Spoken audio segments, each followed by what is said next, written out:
Yeah, this is an impressive camera for me because it has history. It was the camera of my grandfather.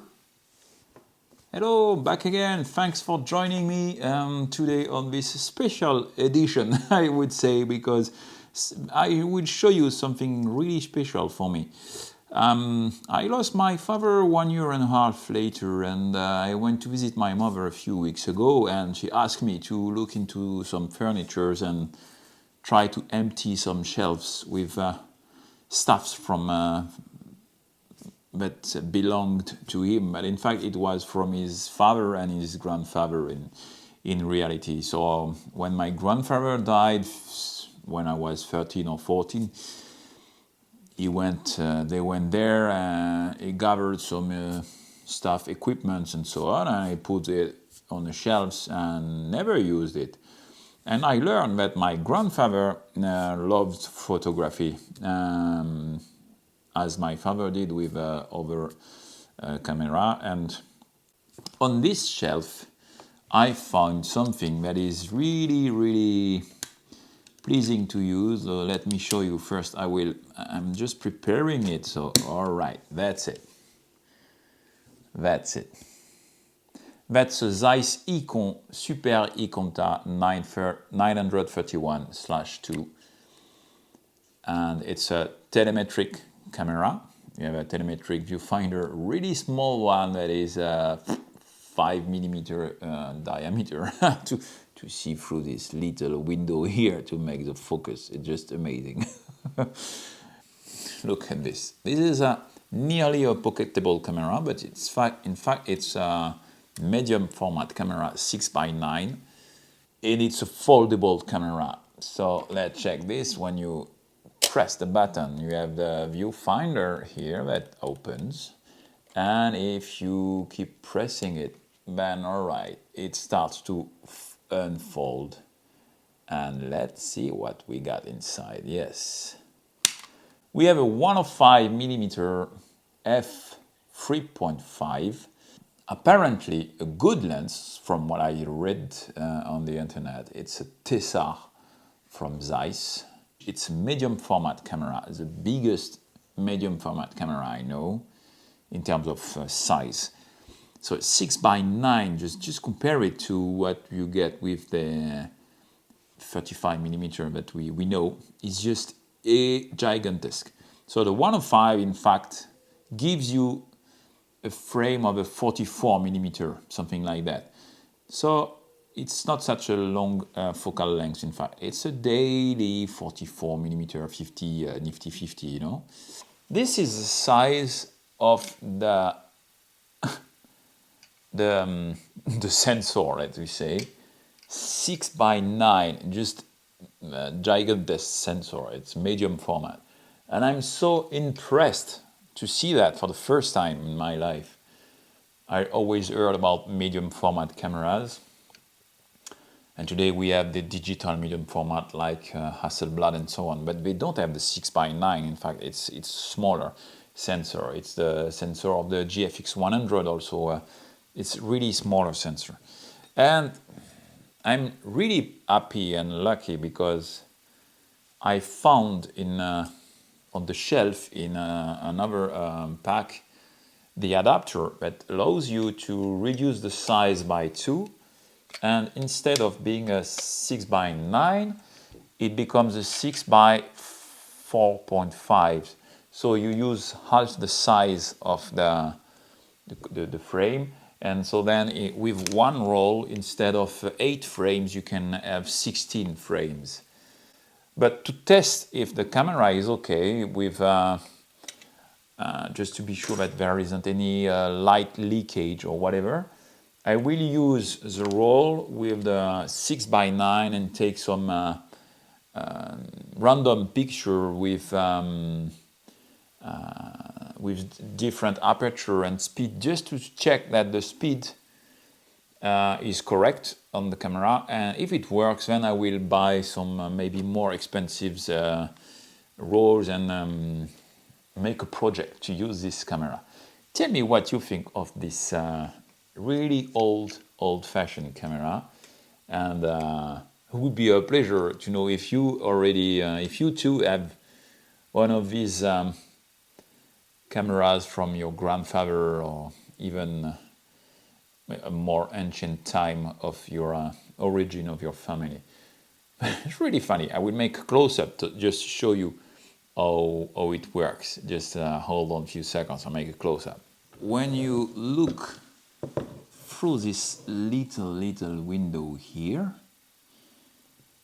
you have a system that goes from there to there inside. There is a prism or whatever, and it looks through this little lens here. I'll show you on the front.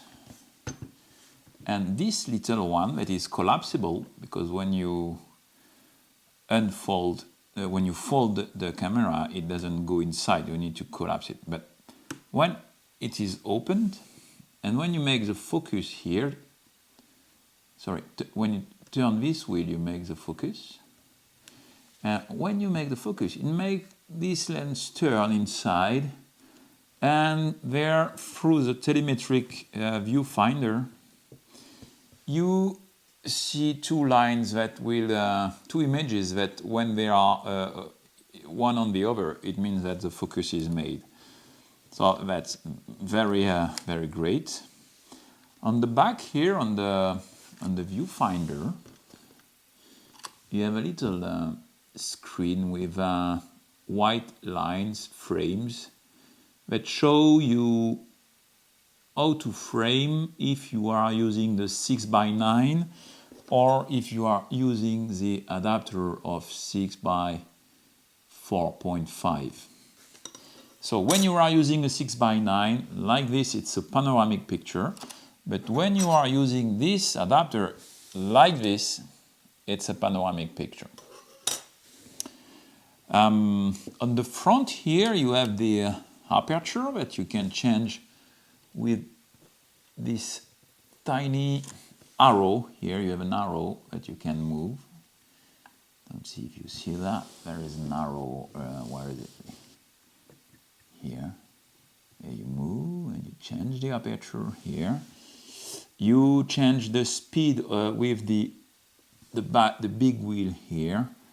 Like this, you can change the speed, and it goes from, you have a bolt, a B pose, and it goes up to 1 on 400 or 500, but I think we have to. So you don't have a high speed with this. So you charge the shutter here, and on the top here you turn the wheel up until you see a red dot. Here there is a red dot that you see. Here is a red dot when you turn that. That means that now you can take the picture. And how do we take the picture? Just press here and it takes the picture.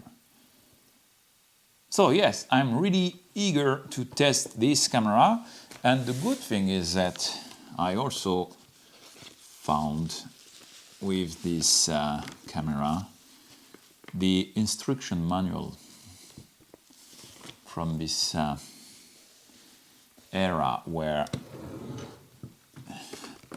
I think it's, I will find the date, the year of production, but you have all the informations regarding the how to use it, how to put the roll inside and so on. So let's go and put the first roll inside this camera. Let's go and do it with you for the first one. Let's open like this. It's opened.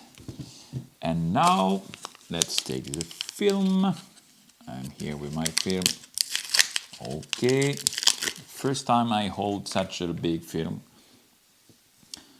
Open it. So I am back.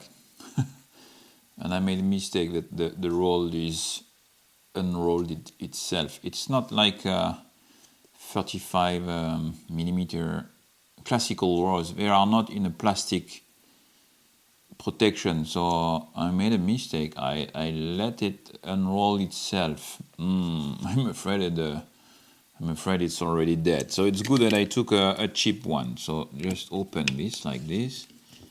And okay, now I am. And then they say, okay, now I think I must go on the other side here.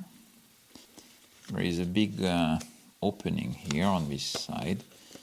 So I guess I need to put it inside. I never made any film photography before, so I'm not sure I'm doing it correctly.